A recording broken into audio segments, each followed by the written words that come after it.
Hey friends online, this is Dr. Zachary Ward at Life and Alignment Chiropractic, and I'm a structural and upper cervical chiropractor.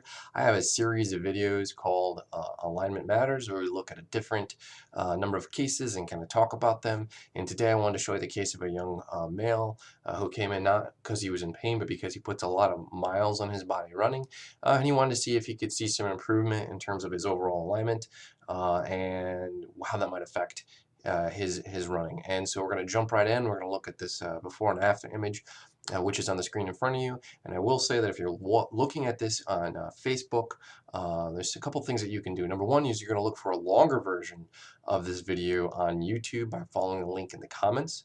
If you are on my page or I'm in your timeline, you could also go ahead and jump on Life and Alignment Chiropractic. You can search for it. You can search for LIA Chiropractic up here in the search bar.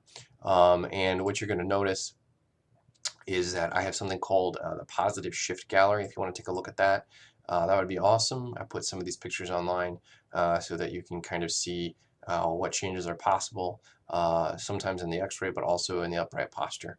So when things are being released, you can be moving from a kind of a locked-in, broken-down posture to a healthier alignment. So let's go ahead and take a look at this young man here. We're going to go ahead and pull this up, and I'm going to. The first thing that we're going to do as we're zoomed out is we're going to look at the gravity line here, gravity line here, and this is going right through the middle of the pelvis. And so that's the kind of the orientation as we're dropping a true vertical line through the pelvis to see how the rest of the body is lined up around that line. What you should be able to notice just by looking even in the zoomed out fashion is just seeing the difference in his head and neck position and his shoulder position in the image on your left, his right. This is the before image and the after image over here. So in the after image, you're going to see how his body comes back to the vertical axis. He's standing more upright. He looks a little bit taller. There's more alignment or more true alignment on the vertical between his upper body, his thoracic spine, his neck, and his face, as opposed to the before image over here on the left side, where his shoulders dropped, the neck and the head are pulled over to his right side. So he's not in any pain in this image over here.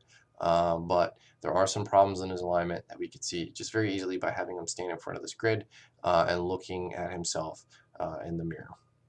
So now what we're going to do is we're going to look at something that looks pretty interesting, and we're going to go ahead and zoom in here.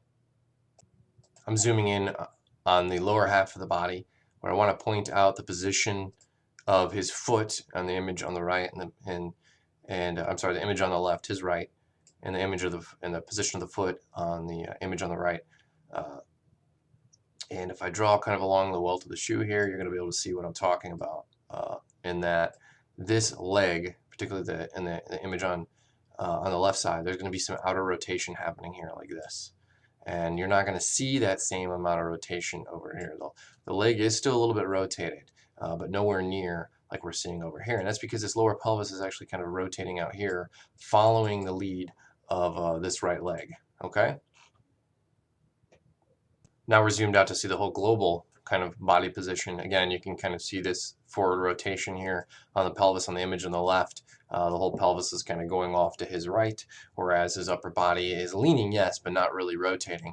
And then you look at the image on the right, the after image, and you're seeing less rotation on this pelvis. So in fact, if you were to think of the upper body kind of being a column and the lower body kind of being a bowl with two columns underneath it, there's more or there's better alignment basically in the image on the right, the post or the after image, than there is in the image on the left. We could assume, or perhaps expect, that there's going to be more ease of running as he moves through his gait.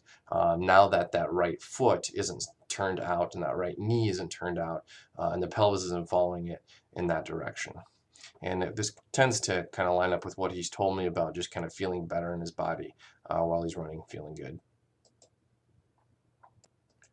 And for the benefit of those of you who can't really watch on a screen that can be zoomed in very well, maybe you're on a mobile device, you can't really zoom in on it, I just wanted to zoom back in on the face and really kind of see the difference in his before image, the image on the left side, and the after image, the image on the right, in terms of the position of the neck relative to this true gravity line and the position of the neck here, and just the huge shift that his neck has undergone through kind of gently and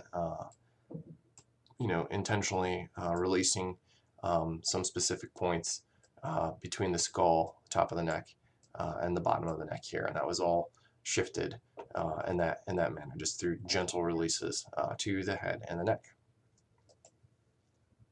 If you want to learn more about this process and how it might be able to help you, you can go ahead and navigate onto liachiro.com, and that is my website.